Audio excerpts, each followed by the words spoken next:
আসসালামু আলাইকুম। আগের ভিডিওতে আমরা দেখেছি লগ কি। এখন আমরা দেখব এর ব্যবহার। রিক্টার স্কেল দ্বারা ভূমিকম্পের মাত্রা পরিমাপ করা হয়।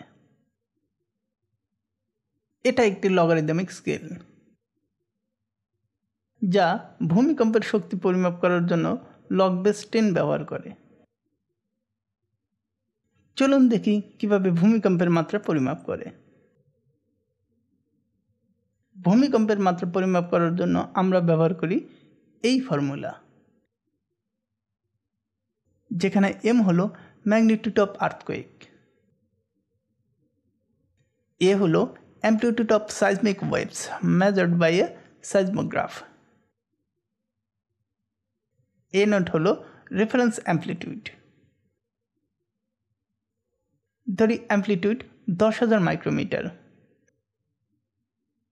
এবং রেফারেন্স অ্যামপ্লিটিউড 1 মাইক্রোমিটার।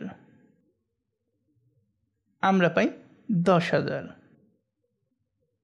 10,000কে লেখা যায় 10 to the power 4। আমরা পাই 4। তাই রিক্টার স্কেলে ভূমিকম্পের মাত্রা 4। চলুন লগারিদমিক মেথড ব্যবহার করে ভূমিকম্পের শক্তি কম্পেয়ার করি। ধরি আমাদের আছে দুইটি ভূমিকম্পের মাত্রা 5 এবং 7। ভূমিকম্পের শক্তি পরিমাপ করার জন্য আমরা ব্যবহার করি এই ফর্মুলা।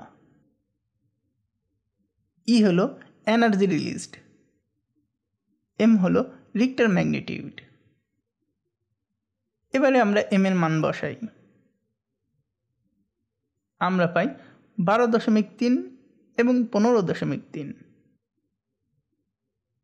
লগারিদমের এই সূত্র ব্যবহার করলে আমরা পাই 10 to the power 12.3 and 10 to the power 15.3। এখন আমরা শক্তি কম্পেয়ার করি। আমরা পাই 1000, অর্থাৎ 5 মাত্রার ভূমিকম্পের চেয়ে 7 মাত্রার ভূমিকম্প 1000 গুণ বেশি শক্তি উৎপন্ন করে। ভিডিওটি দেখার জন্য ধন্যবাদ।